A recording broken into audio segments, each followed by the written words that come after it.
नमस्कार and welcome to planet 4। चीन में मुइजू की भारी बेइज्जती, मालदीव राष्ट्रपति के सामने ही ड्रैगन करने लगा भारत की जमकर तारीफ। मालदीव था पहले एक हिंदू देश, फिर कैसे बन गया मुस्लिम बहुल वाला कंट्री।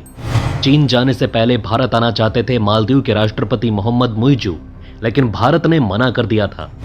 भारत के बढ़ते गुस्से को देखते हुए मुइजू ने चीन से कर दी बड़ी मांग। चीन बोला, हम भारत के खिलाफ नहीं जा सकते। $50 मिलियन में बिकने को तैयार हुआ मालदीव्स। चीन के कर्ज जाल में डाला पहला कदम।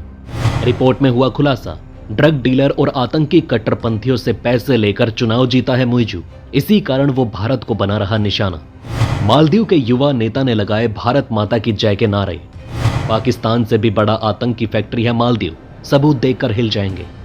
दोस्तों, चीन पहुंचते ही मालदीव के राष्ट्रपति मुइजू की बेइज्जती होनी शुरू हो गई।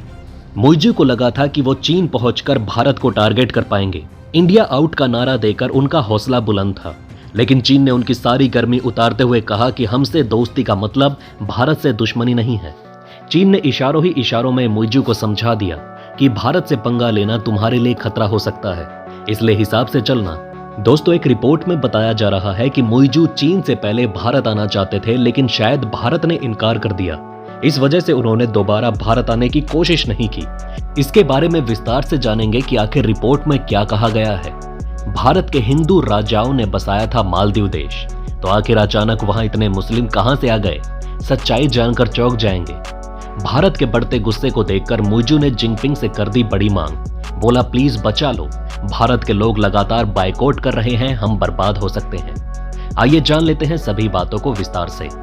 एक रिपोर्ट के अनुसार यह खबर सामने आई है कि मालदीव ने पिछले साल नवंबर में अपने राष्ट्रपति मोहम्मद मुइजू के भारत दौरे का प्रस्ताव केंद्र सरकार के सामने रखा था।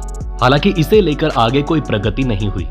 सूत्रों ने बताया कि मालदीव की नई सरकार ने माले में भारतीय उच्चायोग को बताया कि मुइजू भारत की यात्रा करना चाहते हैं। हालांकि इस पर कोई प्रगति नहीं हुई।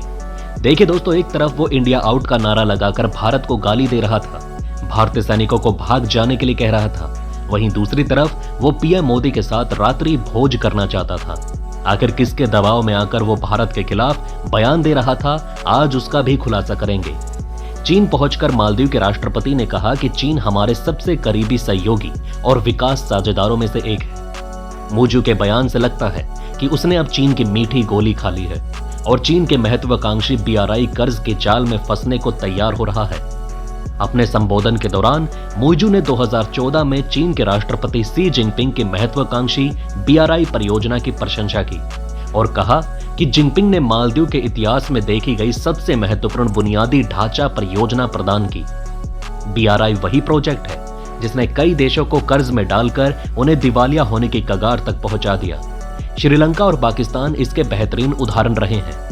इटली जैसे बड़े देशों ने समय रहते खुद को BRI से अलग करने की घोषणा कर दी, लेकिन मुइजू कुएं का वो मेंढक है जिसे अभी तक कुछ पता ही नहीं। इसे लग रहा है कि BRI इसके लिए वरदान है, लेकिन जब तक इसकी आंखें खुलेंगी तब तक ये भी दिवालिया घोषित हो चुका होगा। मुइजू ने चीन से अधिक संख्या में मालदीव में अपने पर्यटक भेजने का आग्रह किया। मुइजू की आधिकारिक वेबसाइट पर साझा किए गए एक बयान के अनुसार मुइजू ने कहा कि कोविड से पहले चीन के पर्यटक सबसे अधिक संख्या में हमारे देश में आते थे और मेरा अनुरोध है कि चीन इस स्थिति को फिर से हासिल करने के लिए प्रयास तेज करे। शायद मुइजू को यह बात पता नहीं कि आज भी चीनी लोग कोविड से पूरी तरह उभर नहीं पाए हैं। अगर वो भारी संख्या में मालदीव्स आते हैं तो फिर से पूरे मालदीव में कोरोना फैलेगा। इसके बाद उनकी बची कुची टूरिज्म इंडस्ट्री भी स्वाहा हो जाएगी। आपको बता दें कि यात्रा के दौरान दोनों देशों ने मालदीव में एकीकृत पर्यटन क्षेत्र विकसित करने के लिए $50 मिलियन की परियोजनाओं पर हस्ताक्षर किए। बताया जा रहा है कि अब यह रकम मालदीव के बिकने की पहली बोली है। चीन पहले छोटे छोटे पैकेज देकर ऐसे देशों को अपने जाल में फंसाता है और फिर बड़े बड़े भारी भरकम लोन देकर उनकी जमीन निगल जाता है। कुछ रिपोर्ट्स के अनुसार बताया जा रहा है कि मुइजू पर यह दबाव बनाया जा रहा है ताकि वो भारत के खिलाफ कदम उठाता रहे, नहीं तो उसकी सरकार गिर सकती है। कुछ खुफिया सूत्रों ने लिखा कि एक कट्टरपंथी मुस्लिम राष्ट्र के राष्ट्रपति मुइजू पर भारत विरोधी रुख अपनाने के लिए कट्टरपंथी समूहों का दबाव है। रिपोर्ट में बताया गया है कि हाल के वर्षों में मालदीव में उच्च स्तर का कट्टरपंथ और आतंकवाद को मजबूत होता देखा गया है। इन सभी आतंकवादी और कट्टरपंथी गुटों का सरगना मुइजू है। हालिया सर्वेक्षण रिपोर्टों के अनुसार मालदीव में कम से कम 600 से 700 लोग सीरिया के इस्लामिक स्टेट यानी कि आईसिस में शामिल हो चुके हैं। CIA के मुताबिक ये संख्या लगभग 1000 है। तुलनात्मक रूप से देखें तो महज 5 लाख की आबादी वाले देश मालदीव में ये संख्या और परसेंटेज बेहद अधिक है। मालदीव मुख्य रूप से पर्यटन पर निर्भर है, लेकिन वहां राजनेताओं के एक वर्ग को कट्टरपंथी समूहों और ड्रग डीलरों से काफी पैसा मिलता है। रिपोर्ट में दावा किया गया है कि हाल के वर्षों में मालदीव में चीन काफी पैसे लगा रहा है। सऊदी अरब जैसे देश भी वहां के कट्टरपंथियों को काफी पैसे बांटते हैं। इसके अलावा ISI ने भी वहां पर अपने स्लीपर सेल स्थापित किए हैं। आप सभी ने देखा कि कश्मीर में कैसे चीन पाकिस्तानी आतंकवादियों को पैसे देकर हमले करवाता रहता है और उन्हें UN में भी बचाता है। ठीक यही काम चीन अब मालदीव में भी करने का प्लान तैयार कर रहा है। बताया जा रहा है कि मालदीव की जेलें आतंकवादियों के लिए शरण स्थली बनती जा रही हैं, क्योंकि ड्रग डीलर और आतंकवादी समूह जेलों में बंद लोगों से धार्मिक सक्रियता के लिए काम करने के लिए संपर्क करते हैं और फिर उन्हें अपने जाल में फंसाकर उनका ब्रेन वॉश किया जाता है और फिर उन्हें आतंक फैलाने के तौर पर इस्तेमाल किया जाता है। राष्ट्रपति मूजू ने इन कट्टरपंथी समूहों से भारत विरोधी रुख अपनाने का वादा किया था और सत्ता में आने के बाद अब इन्हें इसे अंजाम देने की मजबूरी है। वो चाहकर भी भारत को गले नहीं लगा सकते। अगर वो ऐसा करेंगे तो फिर उनके खिलाफ कत्लेआम शुरू हो जाएगा।